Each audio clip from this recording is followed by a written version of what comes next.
ভোটের দিন কেন্দ্রে কি করা যাবে এবং কোন কাজগুলো থেকে বিরত থাকতে হবে তা একটু জেনে নেওয়া যাক। নির্বাচন সকাল 7:30 থেকে বিকেল 4:30 পর্যন্ত। তবে বিকেল 4টার আগে লাইনে দাঁড়াতে পারলে সময় পেরিয়ে গেলেও ভোট দেওয়ার সুযোগ পাবেন ভোটাররা। ভোট কেন্দ্রে প্রবেশের ক্ষেত্রে কিছু বিধিনিষেধ রয়েছে। পার্স ছাড়া অন্য কোনো ব্যাগ নিয়ে কেন্দ্রে ঢোকা যাবে না। মোবাইল ফোন সঙ্গে নেওয়া যাবে এবং ছবি তোলাও যাবে, তবে গোপন কক্ষে মোবাইল ব্যবহার সম্পূর্ণ নিষিদ্ধ।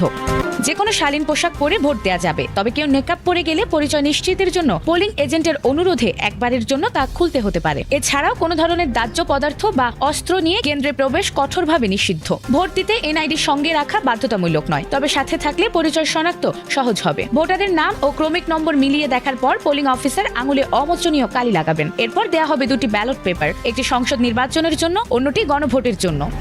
ভোটারকে অবশ্যই ব্যালট পেপারের পেছনে অফিসিয়াল সিল ও প্রিজাইডিং অফিসারের স্বাক্ষর আছে কিনা তা যাচাই করে নিতে হবে। এরপর গোপন কক্ষে গিয়ে পছন্দের প্রার্থীর প্রতীকে স্পষ্টভাবে সিল দিতে হবে। গণভোটে হ্যাঁ বা না ভোট আলাদা ব্যালটে প্রদান করতে হবে। সিল দেওয়ার পর ব্যালট এমনভাবে ভাঁজ করতে হবে যাতে কালি অন্য প্রতীকে না লাগে। সাধারণত লম্বালম্বি ভাঁজ করাই নিরাপদ।